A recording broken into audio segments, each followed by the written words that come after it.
Hello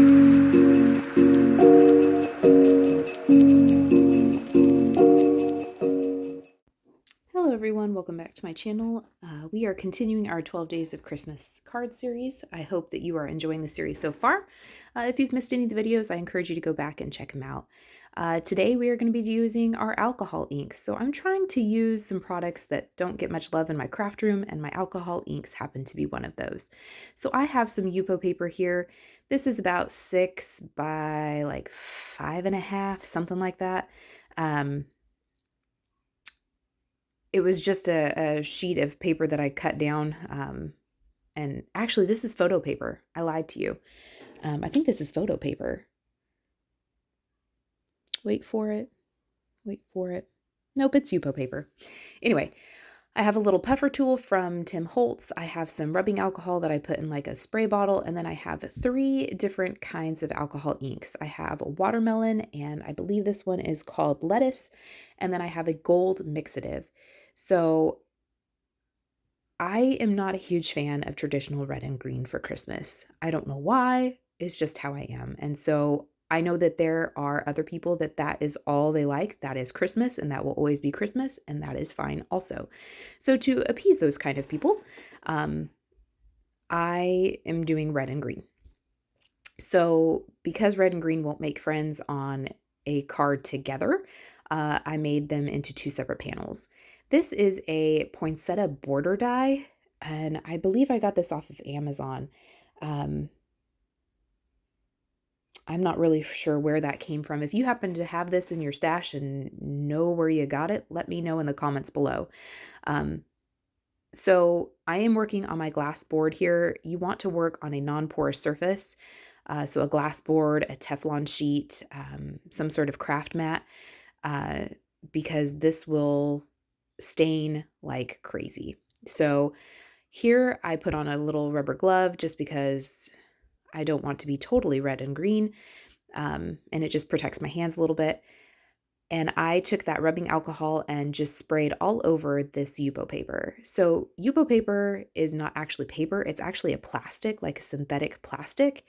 And so that's why these alcohol inks move on it like they do and don't actually like absorb in. And that's why you get a little bit of time to make them move and do fun things. So I will be upfront and honest with you. So with the gold mixative, first off, for the gold mixative, there is like a little metal ball in the side of it, in the bottom of it, and you really have to get that moving. I was shaking it forever and ever and ever, and I realized that there's like a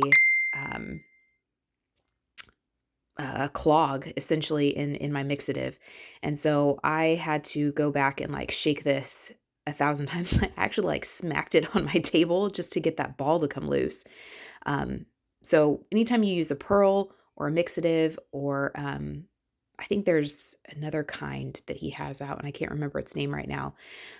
You want to make sure that you get that rubber, or not that rubber, that metal ball moving before you start to put it on to your surface, onto your project, because it does settle and you need that ball to kind of mix everything up. In full disclosure, y'all, I was not sure. I was not sure about these cards. This is not the green that I had in mind. I was thinking more of like a Kelly green or like a hunter green. This was very limey, but this is like the only green that I had in my stash that I thought could even possibly work. And so I would much have preferred a different kind of green, a different shade of green, but this is what I had. So I do just kind of go through and randomly add more alcohol or more of that mixative, and use my puffer tool to just kind of move things around until I'm sort of happy with it. And one of the things that I had to keep in mind through this entire project was, if you don't like it, walk away. Because I'll be honest, I did not like this. It looked quite ugly to me. And for a second I was like, I might just like spray this down with rubbing alcohol and wipe it all off, because I really don't like this.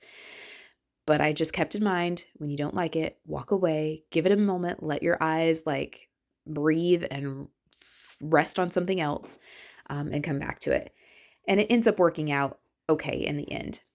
This is the watermelon one. I'm going to do the same thing. I sprayed it all down with that rubbing alcohol, and then I'm using that gold mixative, just so we have red and gold and then green and gold, because gold screams Christmas to me. I don't know about you, but it screams Christmas to me. So again, just using that puffer tool just to get things to move around. If I feel like I'm losing all of that red, I'll go add more in. If I feel like I need some more gold, I'll add more of that in. So it's at this point that I'm really contemplating and questioning my choices here, because it just does not look good to me. I don't know. There's something about it. I'm like, this does not look good. And you'll see here that I end up like dropping this. I drop it. And I'm like, well, that's fun. And I'm like, well, we're gonna roll with it, I guess. Y'all, this was almost like a crafting disaster that just never made it into a video, but we're gonna power through it. So now you see that I have all of this ink on my desk, and I'm like, man, I don't want to waste all of that, but I obviously don't know how to use it either. So I'm going to take this green panel that I like even less than the red one, and I'm going to use the back side of it. And I'm just going to like ink smush this into the back. You see that I am not taking like any care. I am literally just smashing this all over the back. And this is what I get. And I didn't really love it either. I was like, this does not look good. This is not what I had in mind. And I will let you know that the backside of your YUPO paper is not necessarily a usable surface for this kind of method, because the mixative ended up like flaking off. Like I could rub my hands around it and all of this color would come off, including the red. So don't use the backside of it. It's not a good choice. So I'm going to continue to just kind of power through. I let these all dry. I discovered that I got some red on kind of the outside edges of this, and I was like, well, it doesn't make it look worse, so we'll roll with it. So I did trade out the blade on my Fisker's trimmer here, because if you use a blade that you would normally cut cardstock and paper with on this synthetic paper, essentially this plastic, it will dull your blade. So I have a blade dedicated to plastic and I have a blade dedicated to chipboard that I use on this trimmer. And those are the only things that I use those particular blades for. Everything else is literally is paper, and it gets the blade that gets all of the love. So I just trimmed these down to 4 by 5 1/4, I think. Just kind of trying to trim off the sides that I really didn't like, and kind of leave the ones that I did enjoy. So we're going to trim all these down, and then we're going to move on to the next part, which is figuring out our layout with our poinsettias. So this is just Paper Studio white cardstock, and I just cut out that poinsettia border. Any border die you have would work. It doesn't have to be a holiday one, and it doesn't have to be like a dedicated border die. You can use whatever you've got in your stash. So here I'm just kind of trying to figure out the best way to get the parts of this paper that I did like. And I'm just showing you some different options here. My original plan was to have it just this poinsettia border just at the top and then put the sentiment on the border. But as I was playing and as I was trying to kind of find the parts of this paper that I liked the best, I discovered many other ways. So you could do it like this, to where it's vertical on either side, on the left and the right. You could do it to where it's just on the top, just on the bottom. There's my little 2-year-old. She's saying hi. She came in to craft with me. That is the back side of that, and that's the one that I'm telling you don't use it, because the back side of your YUPO paper doesn't work. She's showing you this sparkle and shine. Oh no, I lied. That is the right side. So my 2-year-old says hi, and she was showing you the beautiful sparkle and shine. So Peyton says hi. So I have finally figured out kind of what layout I want, and I went through my stash, and this is Die Cuts Love Paper. This is her cardstock. I really like her cardstock. Her price point is much better, and her colors are almost identical to the Simon Says stamp colors. So that's something to look at, and she is on Etsy. So here I decided that I liked this layout for the red one. And all I'm going to do is take liquid glue and adhere that onto this paper like I like it. And then I will go and trim off the parts that are hanging off the side. And this is the best this is the best way to hide a particular piece that you don't like all of it. Sometimes if you take things in smaller portions, smaller doses, maybe if you are able to like trim it down to where you only get the parts that you like, if you die cut from it, that's another way to take something that might otherwise end up in the trash and salvage it. Here, I just wanted to kind of hold this in place before I glued it. I don't know why I did it this way. I should have just glued it. I don't know why I was being extra.